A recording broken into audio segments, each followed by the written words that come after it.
Stormy weather from Mother Nature and from a culture war. Jacksonville watches Hurricane Idalia slide past and reflects on some good outcomes. It's the same week, though, that the entire country has looked at the River City following a racially motivated shooting spree. We're digging deep with Mayor Donna Deegan. We'll also look at what seems to be the end of the honeymoon phase for the new mayor and the battles that may be ahead on the budget and appointing a Republican for a job at City Hall on This Week in Jacksonville.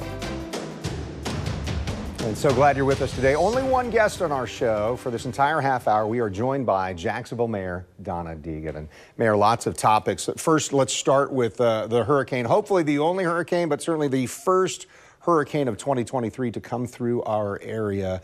Broadly speaking, how did the city do? Well, incredibly. Once again, we were incredibly blessed that we skirted the edges of this thing. Yeah. It was a very powerful storm. The thing that concerned us the most was the fact that it was going to be over this warm water, and would it rapidly intensify, which of course it did. And so that was our biggest concern as we were looking at what we should be telling people, because, you know, 100 miles here, 100 miles there makes a whole bunch of difference in terms of what happens. So I thought that the National Weather Service and the Hurricane Center did an amazing job. I thought our whole team here in Jacksonville, our city crews, getting ready, I thought everybody just did a fantastic job. Well, so you did spend a lot of time with this past week with leaders of our different agencies, whether that was first responders or even JEA, JTA. Was there a level of cooperation that you really hoped for in going through this the first time at this level? Absolutely. In fact, that was the thing that I was just most impressed by, was the way all of these agencies worked together seamlessly, selflessly. And that was a really nice thing to see. Everybody worked in tandem. Everybody was sharing information. I felt like everybody was really on top of it. JEA did an amazing job. You know, we had at one point 84,000 people without power, and by the time we were on the air for our last briefing, 74,000 of them had power back. So, and I thought our public works crews did an amazing job getting out there ahead of the storm, cleaning out ditches and debris and making sure that anything that could fly around was taken away. I mean, I thought everybody did a great job. And our first responders were just amazing. You know, as soon as we were safe here in Jacksonville, and we knew we were, a whole crew of them took off down to Madison and points around Taylor County, and they're going to be there for 14 days helping folks down there. So I was just amazed and impressed. I'm feeling a sense of pride in what you just talked about, very right? much so. How everybody worked together and being able to send people from Jacksonville out to go help other people. Absolutely, absolutely a sense of pride. I thought that our city did a wonderful job, and I think that we informed people well, and as I said, I'm very, very grateful we didn't have to evacuate anybody, and that for the most part everybody was safe. Yeah, I want to show some video here. There were some trees down in certain places, power lines down that we just talked about. Lachlan Terrace is one of the places in Jacksonville that we saw some of that. And then I want to show you here Memorial Park. Saw some flooding there in Riverside. This is right next to the St. Johns River. And Mayor Deegan, people getting a little bit frustrated at what happens here at Memorial Park. Any solutions to this? What are the plans? Do we rebuild this structure the same way it was, because we just did that a few years ago? Well, and look, and let's be honest, this was just splash over from wave action. This was not any sort of a direct hit. Right. So it is frustrating to see that. To me, the repairs that were done to that, we're going to have to go back and take a look at how we did that and what was done, because clearly it didn't withstand even a minimal impact. So that is something we're definitely going to have to take a look at. Yeah, I mean, I don't know if iconic is too strong a word, but it's a well-known place. It's beautiful. You love to go out there. Absolutely. You get to see the river from that vantage point. And then you have that kind of destruction or damage there, and I think we all agree that's frustrating. Let's find a better solution. I want to also show this. While Hurricane Idalia missed delivering the serious devastation or anything like that, this damage catches the eye by surprise. This is a building that started collapsing in Springfield. Most of you know Springfield, just north of downtown. And it was an abandoned building, but it collapsed among those strong winds Wednesday. Boy, what do we do about this? So glad nobody's there, but maybe this is why. This is an abandoned building, right? Structurally unsound. Well, look, I can tell you that when I have been having my community meetings all over Jacksonville, this is one of the topics that comes up. that there are a lot of abandoned buildings that are out there that folks feel are structurally unsafe, that they feel like folks are using for nefarious activities that they'd like to see go away. So this is something we absolutely have to address. What can we do with them? Can we do anything to either make them livable and do something with them, or do we need to knock them down? What needs to happen? But it is a topic that's come up over and over again, and unfortunately that's not a big surprise to see what happened there. So what's the toughest part working through a hurricane like this, first time as mayor? What's the most difficult element of trying to be in charge here? Oh, I think, Jim Piggott was there and asked me, how is it different from sitting on the anchor desk and talking about a storm or being out in the storm? I think the big difference is in both cases you really want to inform, but the big difference is, I'm responsible for everybody's safety. And that's a heavy feeling. Did I feel that right? On the shoulders, did you feel that? You feel it with every single decision that you make, because, if you're at home, or even if you're sitting on the anchor desk, you can roll your eyes when schools are closed for 3 days, or you can say, oh, why did we have to do this? But at the end of the day, if you're looking at a storm and it's going to rapidly intensify, or you think it will, and it's close enough to you that could really cause a lot of harm, the decisions you make could be the difference between somebody's life and their death. And so it is something that I take very, very seriously. Yeah, so I heard a couple of things there, pride and some pressure that comes with that. But we're just getting started here. So an incredible and terrible storm in its own right, a racially motivated mass shooting a week ago. We're going to talk about the causes and whether or not we should be trying to solve it or help through this. That's next on This Week in Jacksonville. Don't go anywhere.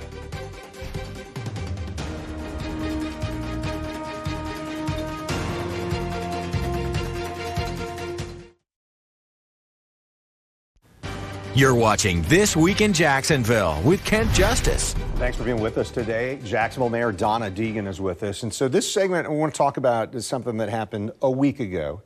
The adjectives, I don't think any of us really have them right. It was tragic, terrible, shocking, but a racially motivated mass shooting, 3 innocent people dead. Our community in the spotlight nationally because of something like this. How has this been this last week? I know you've spoken out several times about this, but how do we gauge not just the mayor, but the city's mood right now after what happened a week ago? Well, I'll add another adjective for you: unacceptable. As a community, we simply cannot accept this type of activity. I've been talking to people about unity for a couple of years. We have got to start taking steps toward unity, and to do that, we have got to see each other's humanity. That's what was so stark for me.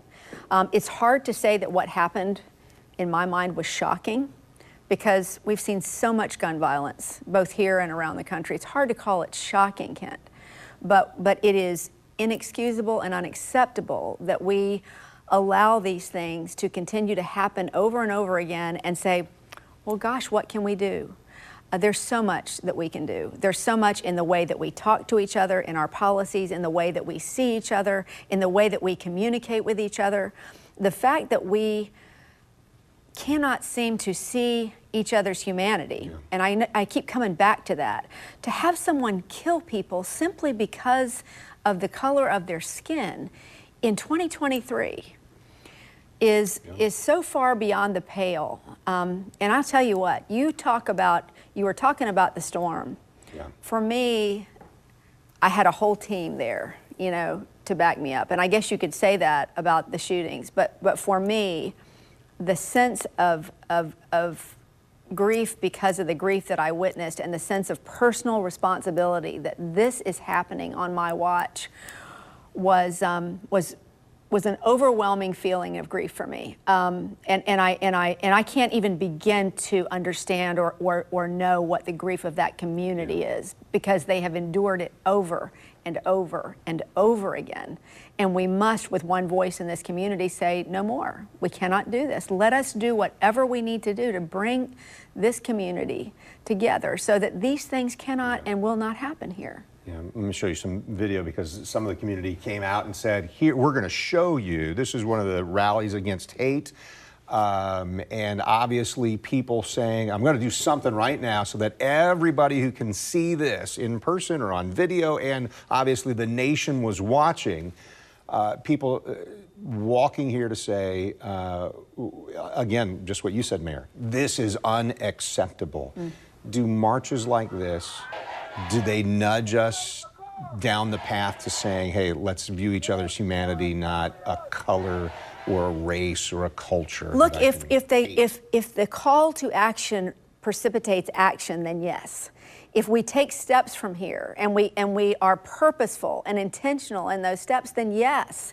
If we do what we so often do and we get upset for a few days and then everybody says, oh gosh, don't make it political, let's not talk about this in the heat of the moment. If we do not talk about these things in the heat of the moment, they always pass us by. So we must talk about them. We must tell the truth that we are not taking every step that we need to take to be a community, a state, a country that is not utterly divided over things that, frankly, by this time we should not be divided over. And race is one of those things. Racism is a sickness, and it is embedded in a lot of our systems. So I want to show you a video here. One of the rallies Governor DeSantis came to and attended. And the reason I bring this up, I want to just show a short clip here, is the governor trying to speak, and people who were in attendance, they greeted him, but it wasn't a warm welcome. Let's listen to this. We are not going to allow these institutions to be targeted by people. Hold on. Let me say this. Thank you. Okay, listen, y'all. Let me tell you, we finna put parties aside, cause it ain't about parties today. A bullet don't know a party, so don't get me started. Okay, Jacoby is nice, but Ann is not. Now, if the governor wanted to come here and he bringing gifts to my community, y'all know I'm taking the gifts, because we've been through enough already, and I don't want to go through no more. So just a little bit of a sample there, but people were booing the governor as he came to address them. A lot of people are saying, hey, the policies that Florida has instituted in the last year or two or three contribute to having something like this happen. Do you agree with that? Well, look, I don't think it is helpful to have policies that allow a rewriting of Black history. I think there has already been a lot of anguish and anger over that, and over some of the policies that have come out of Tallahassee that divide as opposed to bring together. So I was personally pleased that the governor took the time to come to that memorial, because if we are ever going to come together, if we are ever going to have unity, we've got to see each other's pain. And I think the fact that he was there to see that reaction, to see the tears out there, to see the anger and the frustration and the exhaustion of this community, I hope it was instructional for him. I hope it was helpful for him. Because, you know, it's one thing to sit in our own bunkers and our own sides and be fed the things, right? But one of the reasons that I've made such a point of making sure that we have people from across the aisle and all over the place that are in this government that we're building is because it's so important for us to hear from each other's perspectives and to understand why we feel the way we feel. Doesn't mean we're always going to agree. But if you can't start to see somebody across from you and the pain that they have, you're not going to get there. So I was personally glad he was there. What he does with that is entirely up to him, but I think it was important for him to be there. Yeah. We're going to wrap up on this part of our conversation, but still ahead, not entirely smooth sailing so far with the new mayor and city council. We're going to ask about the budget, some appointments from the mayor that are being criticized, and the mayor's perspective on why her pick for general counsel has been pushed back on. That's next on This Week in Jacksonville.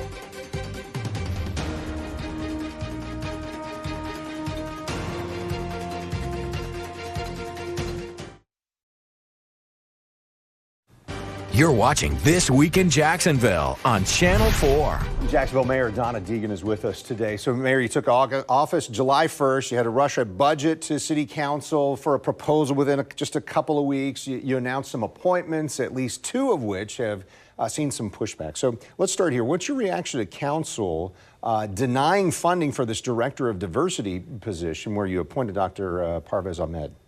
Well, that was a bit of a surprise to me, I'll be honest. And so I was really not prepared when the conversation turned to, and I should have been.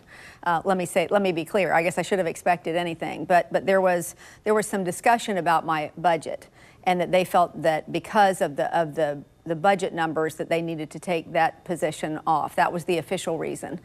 We have put the numbers together in terms of the budget. We're going to be presenting that to the council so they can see that the numbers they presented really were not accurate. So I'm hoping we can take this back to the council and show them. And certainly, if there is ever evidence that we need a diversity, a unity officer to weave together the quilt of this community, I believe we saw it last week. That's what we talked about in our last segment. I'm very much hopeful that once we show the budget information and the additional information that we have on that position, I'm hoping that council will put that money back in. So speaking of council, let me show you this. This statement from the City Council's Finance Chairman, Nick Halliday, said, "We did not eliminate this position. We eliminated funding because of the redundancy. If the mayor still wants to employ him, that's fine, or employing him at the Jacksonville Human Rights Commission with the new cap that we just created there, that's fine."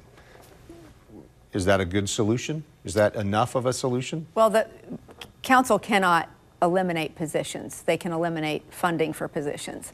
I have a number of different options that way that I'm probably not going to discuss today, but what I'm hopeful of is that once council sees that the budget numbers they presented in terms of the budget of my mayor's office compared to the previous mayor's office, once they actually see the true numbers there, I think they'll see that they were misinformed in terms of the numbers. So I'm hoping that will make a difference there. You talked certainly campaigning, but you've talked even since taking office about a couple of priorities, including transparency and bringing people together, right? So I want to bring this up.